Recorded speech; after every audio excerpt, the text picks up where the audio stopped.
Let's talk Basal anchors for a second.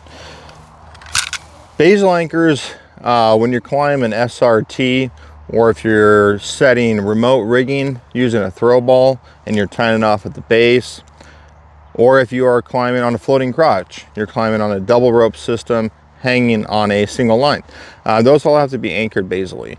Now, I can be the guy that just takes my rope, does a run and bowling around the base of the tree. I can do that.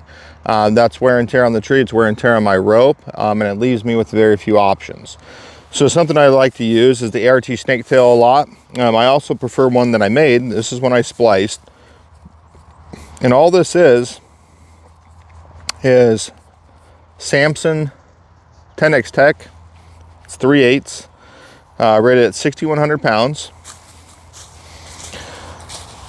I'll do a large stopper knot or a back splice on the tail end. I'll have an eye to eye that I've made, or here we have a ring loop from Teufelberger. And then on the end, I'll do a rigging paw and a large eye that's large enough to girth hitch over that rigging paw. What I'll do at the base is I'll leave the heavy object, so the heavy paw on that spliced eye, pull this ring loop or prusik back towards the tail, cast my heavy object around. This is a pretty large oak base here. I don't know if I'm going to cast it around, but we'll try. Nope, too big of a cast, so let me grab it.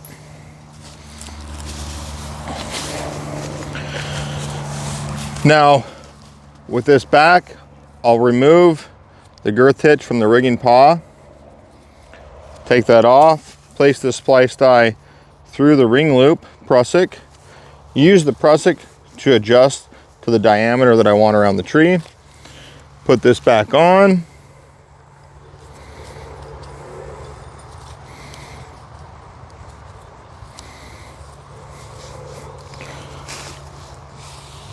now I'm going to go ahead and spike this. Even though I have full confidence that this prusik isn't going to slip, just in case, I'm going to spike it by throwing an alpine butterfly in. Alpine butterfly.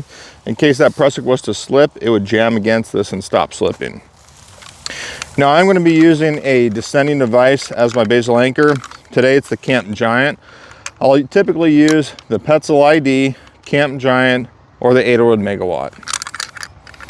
All these devices have directions on how to install the rope. They're all very, very user-friendly. So to install, I'm going to follow the directions and go from my anchor side, which is up the tree, down and around in the device.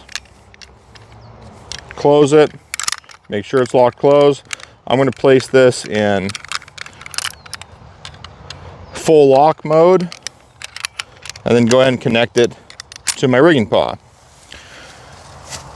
Now, I don't have enough rope on the ground to lower me down in the event of emergency. So I'm going to tie an alpine butterfly or some kind of midline knot above the device, so that way a rescuer can come and connect another rope or a closed climbing system or open climbing system to this alpine butterfly, be able to sit down, weight it, undo this device, and then lower me down from that rope.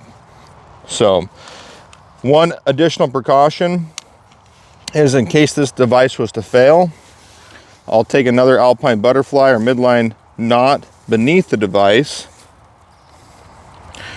and I'll connect these two alpines together, one from the sling and one from my climb line, or I'll connect it back to the carabiner itself. So if this device was to fail, that alpine butterfly is going to catch me. This is my preferred basal anchor setup for most things that I do if I'm climbing. It's just my preference. The rigging hub gives me lots of options for connections, and I think it's quick, I think it's effective, I think it's cost effective. So anyways, if you guys have questions about this type of setup or why I use this, or other variations of setups that I use, please feel free to ask. Thanks.